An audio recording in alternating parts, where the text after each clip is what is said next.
వరంగల్ కాంగ్రెస్ పంచాయతీ విషయంలో పార్టీ ఎలా ముందుకు వెళ్లబోతుంది అనే దానిపై క్లారిటీ ఇచ్చారు పార్టీ క్రమశిక్షణ సంఘం అధ్యక్షుడు మల్లు రవి.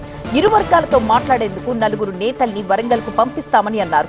తాను మంటలు పెట్టేవాడిని కాదు, అంటుకున్న మంటల్ని ఆర్పేవాడిని అంటున్నారు ఎంపీ మల్లు రవి. వరంగల్లో ఒక సమస్య ఉంది, దాన్ని ఒక సమస్య పరిష్కారం కొలిక్కొచ్చిందని చెప్పాను. మనం దాన్ని కోఆర్డినేట్ చేయటానికి ఒక సీనియర్ నాయకుడిని ఆ జిల్లాకు పంపించాలని మన పిసిసి అధ్యక్షుడికి మీనాక్షి నటరాజన్ గారికి మేమంతా ఈ డిసిప్లిన్ కమిటీలో మాట్లాడి ఒక నిర్ణయం తీసుకొని 4-5 పేర్లు ఇస్తే వారు అక్కడ 2 గ్రూపులను కూర్చోబెట్టి మాట్లాడే కార్యక్రమం.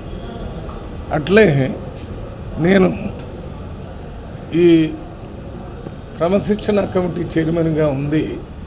ఎక్కడైనా మంటలు రేగుతుంటే మంటలు ఆర్పటానికి కానీ మంటలు పెట్టడానికి కాదు చైర్మన్.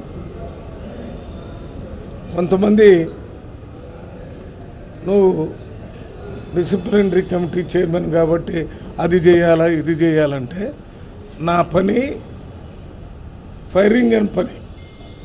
ఎక్కడైనా ఏదైనా అగ్ని ప్రమాదం జరిగితే వెంటనే అక్కడికి పోయి దాన్ని ఆర్పేసి అక్కడ ఉన్నటువంటి ఆస్తి నష్టం ప్రాణ నష్టం జరగకుండా చూసి ఏ రకంగా ఈ అగ్నిమాపక దళం చేస్తుందో ఆ కార్యక్రమం చేయటం.